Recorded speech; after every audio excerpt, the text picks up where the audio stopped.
like to thank to the committee for opening these spaces. They are vital to bring visibility to research from countries with underrepresentation in robotics. So I'm going to talk about democratizing high-performance actuators through advanced manufacturing and embodied intelligence.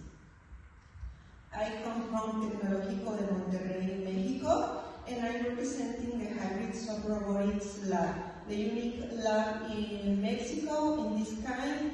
And this is a very new lab. We started maybe 2 years ago, and the team is leading by 2 PI, Professor Diego and myself, and 2 collaborators.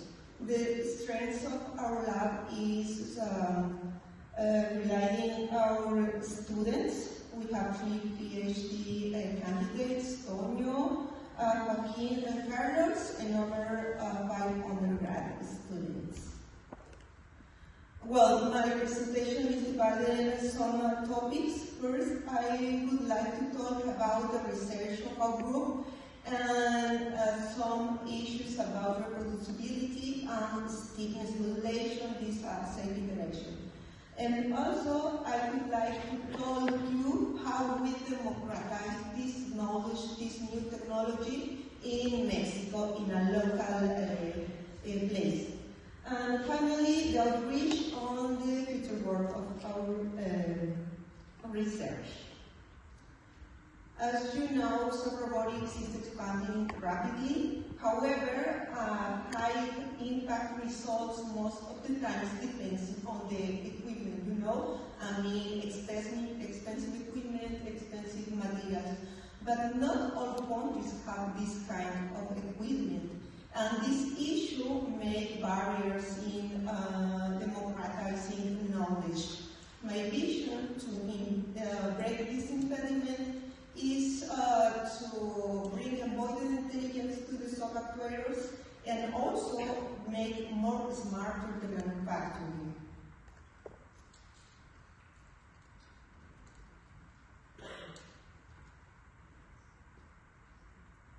Well, I would like to show some parts of our research. In this case, we propose to cover an actuator, an origami actuator with a material. With this approach, we can change the motion and we can obtain contraction and bending, and we can obtain high impact results.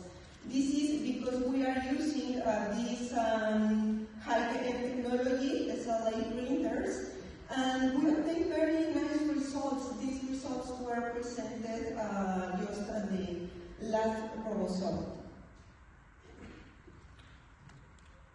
Well, we need a strategy to modify or tuning stiffness to make more safe interaction between object and the actuator or robot. There are several approaches to do it, and we are experimenting with metamaterials. In this case, we propose to implement metamaterials beams. Mainly modulating the stiffness and the formation of these actuators in this work. Sorry. We implement metamaterial beams just in extensible lines. So implementing this, we can change the curvature. Usually these kind of actuators achieve constant curvatures.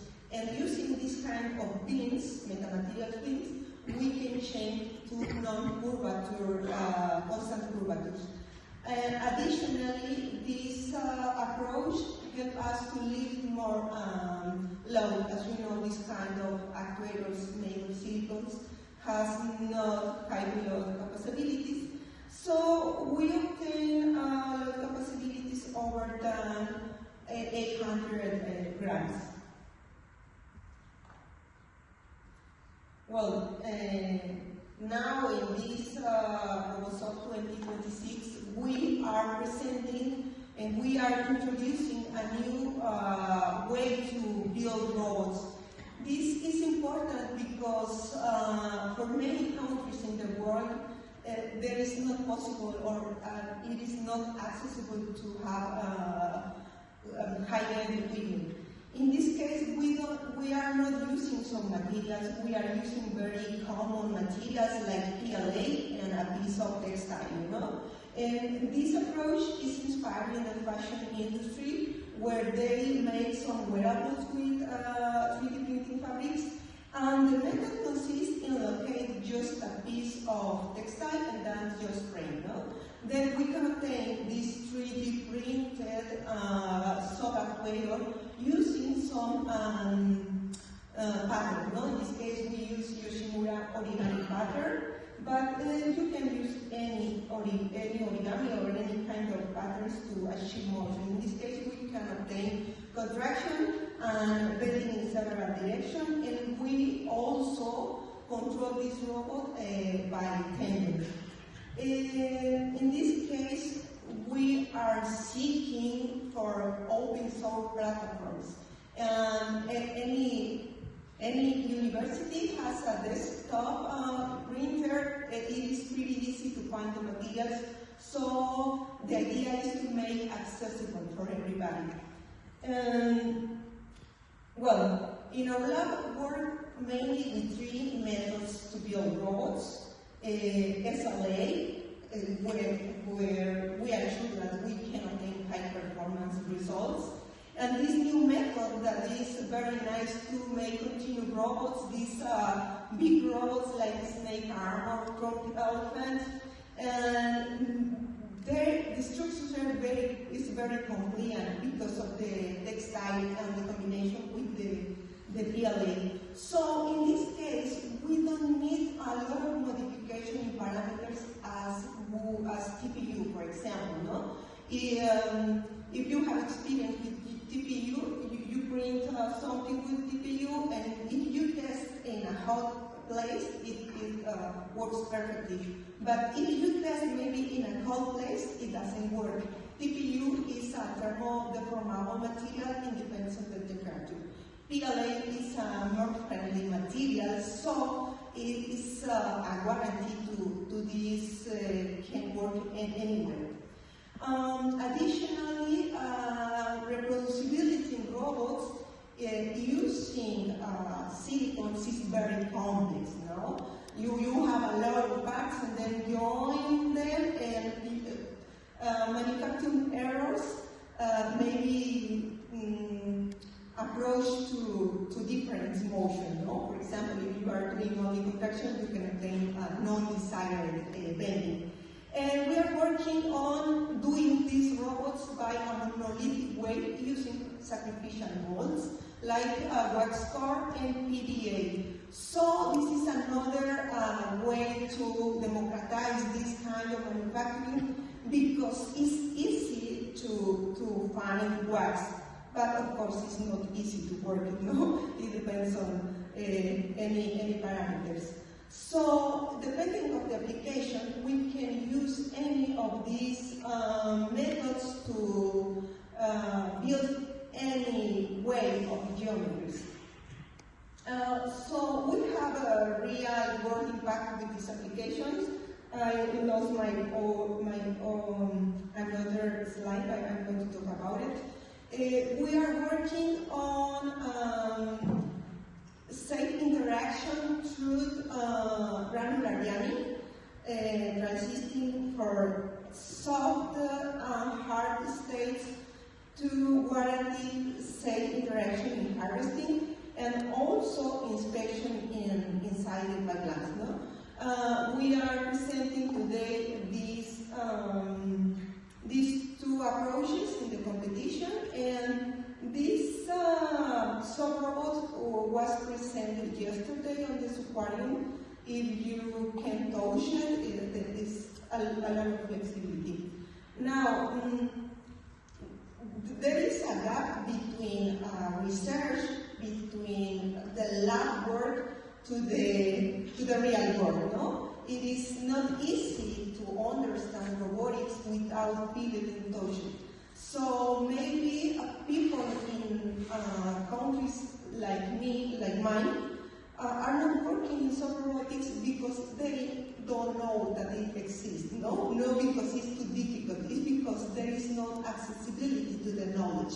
So in our lab we are very worried about this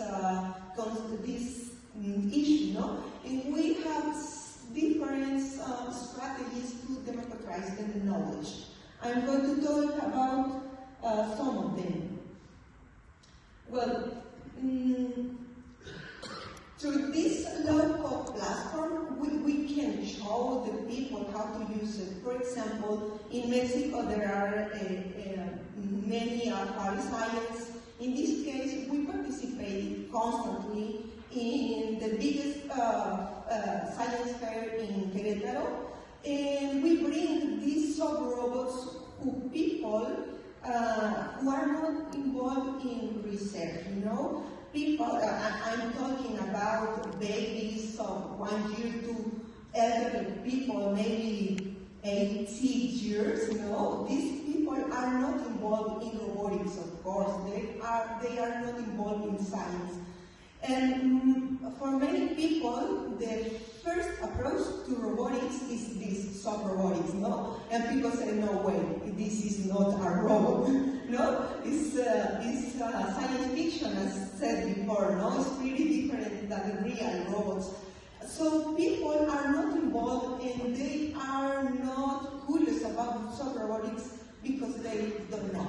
And we are working to make more visibility of robotics in Mexico. There is another problem about women representation in STEAM. In sub-robotics, fortunately, we have high representation, no? Women representation. There are many women in this room, so this is very nice. However, in general terms, in engineering, there are unrepresented women representation, no? So we are looking for attract girls to research. In collaboration with the Global Initiative Women in Robotics, we have the program Sub-Robotics Her Mentorship. So we invite girls that are into early major, maybe 1 to 3 semesters, to join us to develop by autonomous way some robotics project, no? So these girls can learn new skills and can learn about research, no? Most of the girls in engineering are not interested in research. So to be interested in research, you need to know it, you need to live it. So this program helps the girls to know research, to know how to do a project, to know also frustration in research. And well, we have also seminars at the end of the semester to spread out the results and to attract more students to our lab. And also, we have a lot of handouts workshops with kids. This is very nice because they can also manufacture robots. So robotics now is super interesting in Mexico. We are a growing up community and we are trying to spread out. Also, we would like to spread out these initiatives to Latin America. Well, finally, I would like to say that we don't need high tech to obtain high impact results. We demonstrate that with creativity and of course knowledge, we can obtain a very nice result. We can have reproducibility in some robots, and these robots can work in anywhere of the world. And also embodied intelligence help us to have more complex motion with any interesting geometries. Well, we are looking, we are seeking to make more accessible these sub-robotics to democratizing and maybe spread out, etc. As a little work, we are seeking to scale this solution for industrial inspection, harvesting, and advanced medical assisted. And of course, I would like to say that we would like to host Robosoft soon in Mexico. Thank you so much. You can follow us in